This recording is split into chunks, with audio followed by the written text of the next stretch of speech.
নমস্কার, welcome to shades of life. সকাল 6:30 বাজে আর ঘুম থেকে উঠেই প্রথমেই বসিয়ে দিয়েছি চা। আর তারপরে বাইরের দিকটাতে তাকিয়ে দেখছি আস্তে আস্তে সূর্য অনেকটাই উঠে গেছে। আর আজকে একটু বেশ ব্যস্ততারই দিন। ওইদিকে চা হতে হতে এইদিকে চলে এসেছি ব্যাগ গোছাতে। আজকে একটা ট্রেনিং প্রোগ্রামে যাব হচ্ছে রামপুরহাটের দ্য হেরিটেজ স্কুলে। তার জন্যই এই ব্যস্ততা। সকালবেলা 8টার ট্রেন ধরতে হবে, সেই জন্য তড়িঘড়ি প্রথমেই আগে ব্যাগে প্রয়োজনীয় কাগজপত্র, পেন আর সঙ্গে নিয়ে নিয়েছি একটু কেক আর আঙুর। যদি রাস্তায় খিদে পায় সঙ্গে একটু থাকা ভালো। তাড়াতাড়ি করে ব্যাগপত্র গুছিয়ে নিয়ে চা খেয়ে রেডি হয়ে বেরোতে হবে। ঘড়ির কাঁটা প্রায় 8টা ছুঁই। আমি একটু আগেই বেরিয়ে গেছি, যেহেতু হয়ে গেছিল, তাই জন্য ভাবলাম আর বাড়িতে বসে থেকে কি হবে, অনেক সময়তেই তো রাস্তায় টোটো পেতে অসুবিধা হয়, তাই জন্য একটু আগেই বেরোলাম। আর যেহেতু হাতে বেশ কিছুটা সময় ছিল, সেই জন্য আজকে দূর থেকে নয়, একদম কাছে চলে এসেছি এই সারদা সায়র মন্দিরে, যেটা আমি বাড়ি থেকে প্রতিদিনই বেরিয়ে প্রথমে প্রণাম করি। সেই মন্দিরেই আজকে চলে এসেছি। আর মন্দিরে এসেই মাকে প্রথমে দর্শন করলাম, আর তারপরেই আছে শিবকেও প্রণাম করে একটু সামনের দিকে এগোলাম।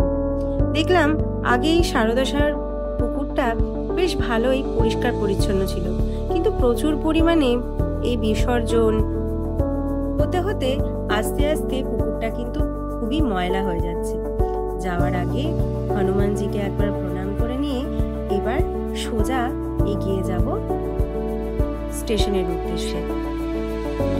বাইরে বেরিয়েই একটা টোটো পেয়ে গেলাম, আর এবার এগোতে থাকলাম বোলপুর স্টেশনের দিকে।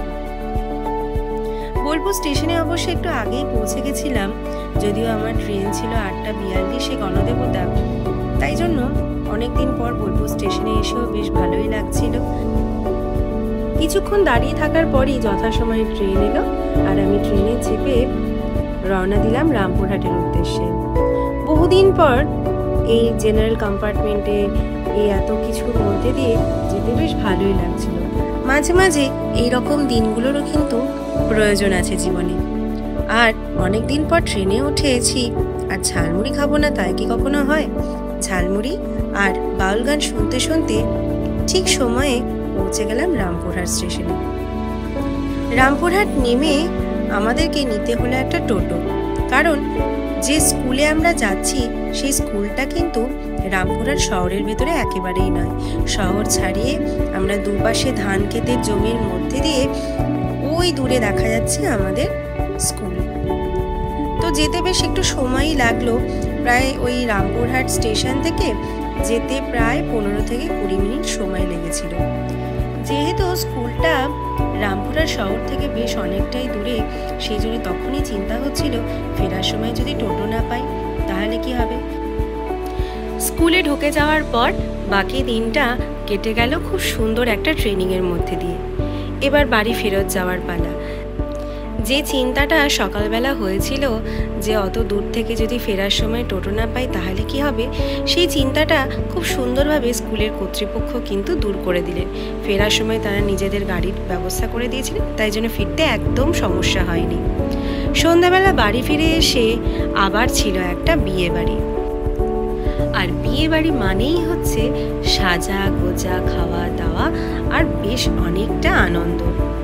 আর এই যে দিদির বিয়ে হচ্ছে, এই দিদির সাথে একদম ছোটবেলা থেকে আমি বড় হয়েছি, সেই জন্য বিয়ে বাড়িটা বেশ স্পেশাল। আর খাবারের মধ্যে তো নানান ধরনের আইটেম তোমরা দেখতেই পাচ্ছ ছিল, আর সব মিলিয়ে কিন্তু দিনটা বেশ ভালো কাটলো। আজকের ব্লগটা তাহলে এখানেই শেষ করছি।